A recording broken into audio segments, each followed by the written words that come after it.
ways of marking time, some of them with initials. BCE, before Common Era. This story comes from a time in my life that I think of as BCS, before cataract surgery.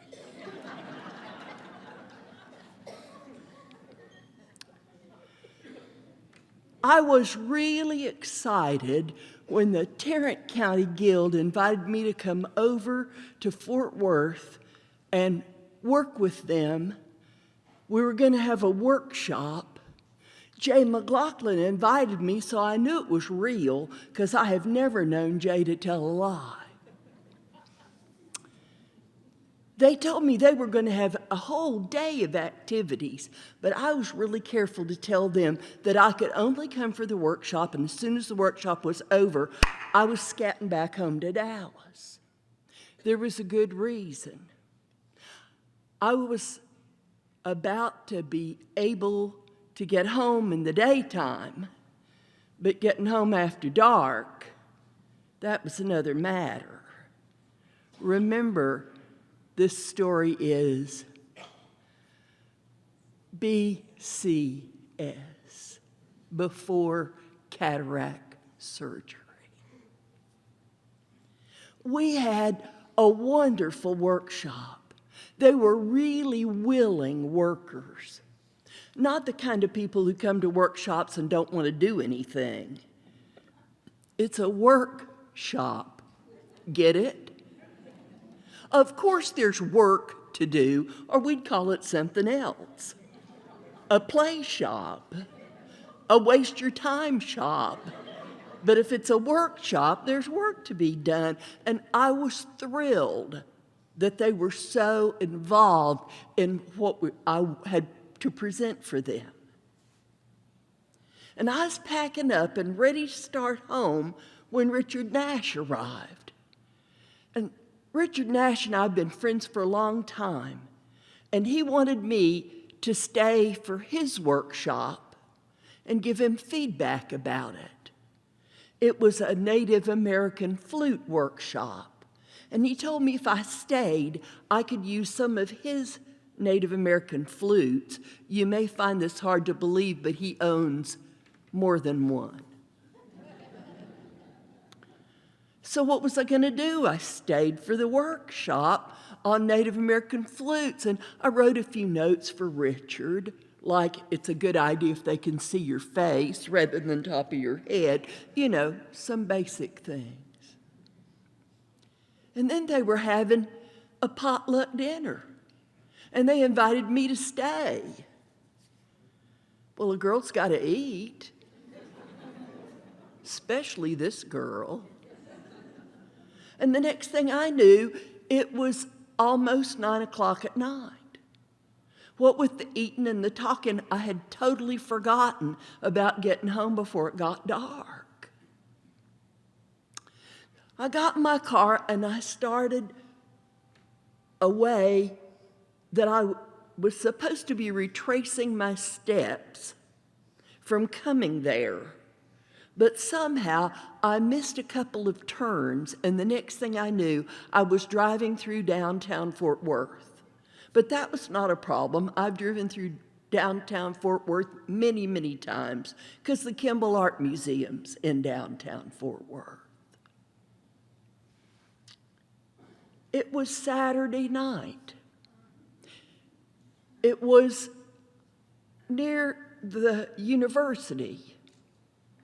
The streets were really crowded. The sidewalks were crowded. I knew exactly where I was supposed to turn to get on Interstate 30 to go home. I'd done it many times before.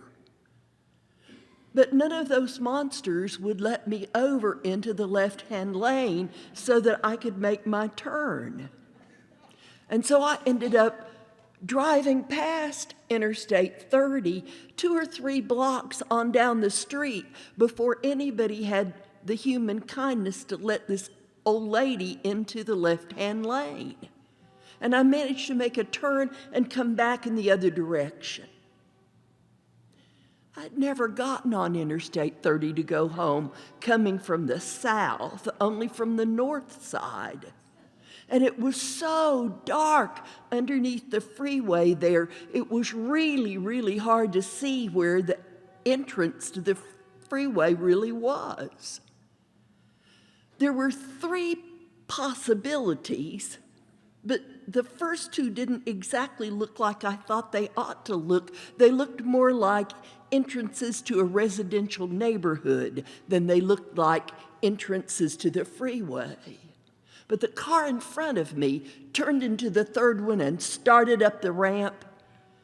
He knows where he's going. I followed right behind him.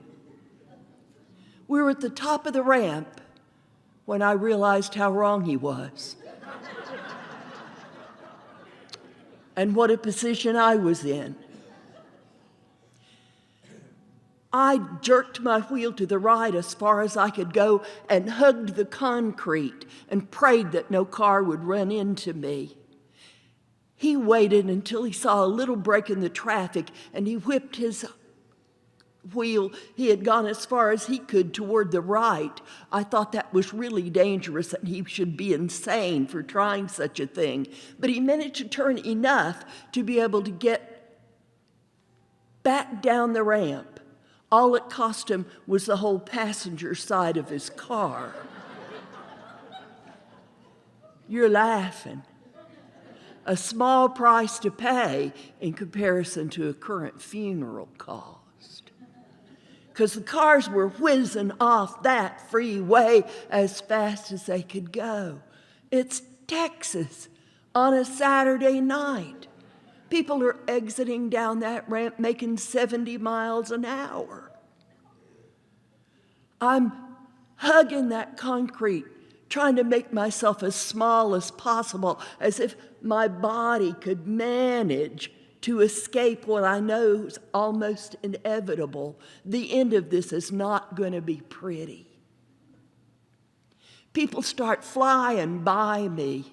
A pickup truck passes me. It's hauling a trailer behind it. The trailer takes off my side mirror.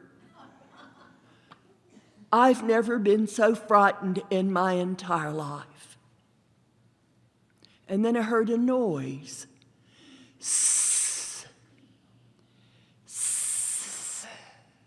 I thought, no, not a flat tire. It sounded maybe like I was losing air from a tire, but not quite. And then there was a chuckle.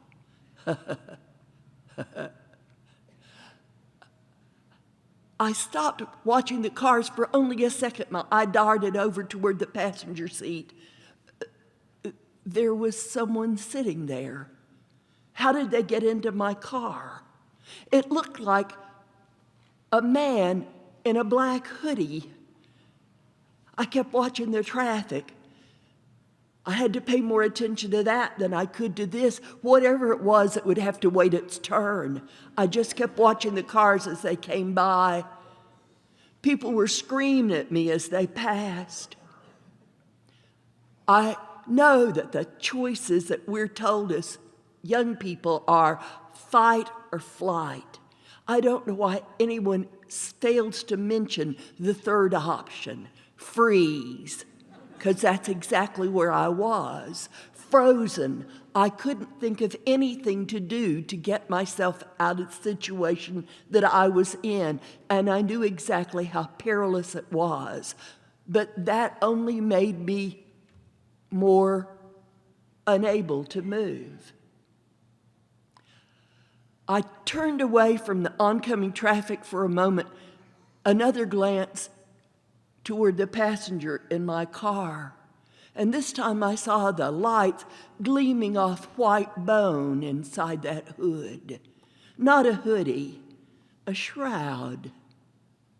A long black gown holding the sickle we always associate with my passenger.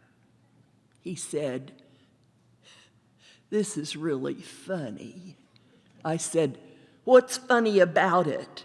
And he said, "Well, you gotta admit, all your life you've been as independent as a hog on ice.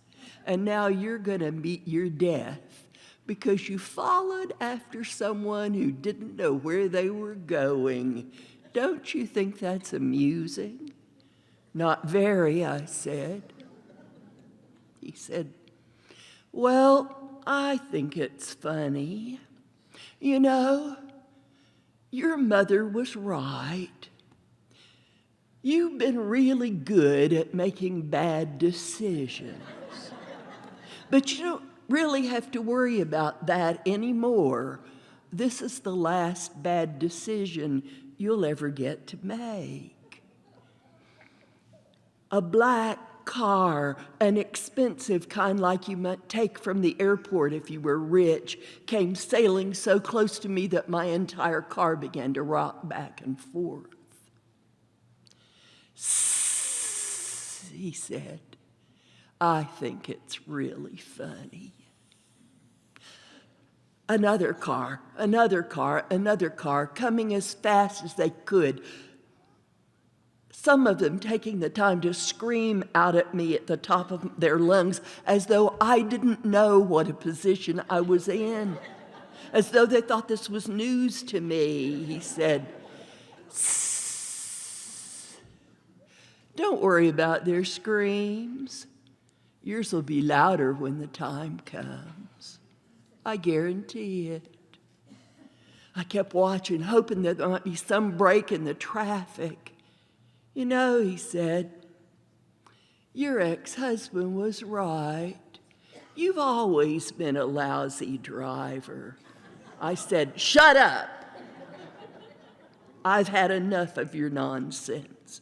All of a sudden, something came bubbling up inside of me that tasted a whole lot like, "I want to live." And I gauged the distance between the cars that were in front of me, and I gunned my car and moved forward, whipping my wheel at the very same time. I had gone so far over to the right that when I turned my car, I was able to make the turn without hitting the stanchion on the other side. I made it all the way down to the foot of the hill, all the way back onto 4 lanes of Saturday night traffic.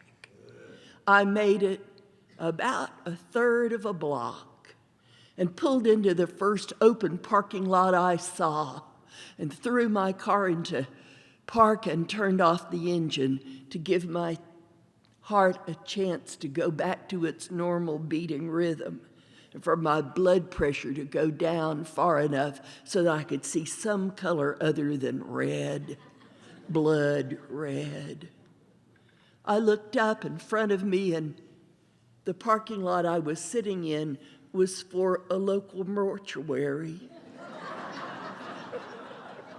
And my passenger opened the door and walked around my car slowly, almost stately, until he was even with my passenger window, and then with his bony knuckle he knocked on the window. So I rolled down the window to hear what he had to say, and he said, "You did that pretty well for a woman who's a lousy driver. Don't get cocky. I expect to see you real soon again." And he gave me a jaunty salute and walked off toward the shadows around the mortuary until I couldn't see him any longer. Me? I sat there for another half an hour. Then I started my car, put it into drive, got back out on the city streets. Going south, I knew exactly where I was supposed to exit to get on the freeway to head on home. I was thinking deep, dark thoughts about mortality, and even deeper thoughts about the monsters who wouldn't let me into the left-hand lane so that I could make my turn to get home. And when I got home, you may think that the first thing I did was fall down on my knees and pray. But you'd be wrong. That was the second thing I did. The first thing I did was change my underwear. Thank you.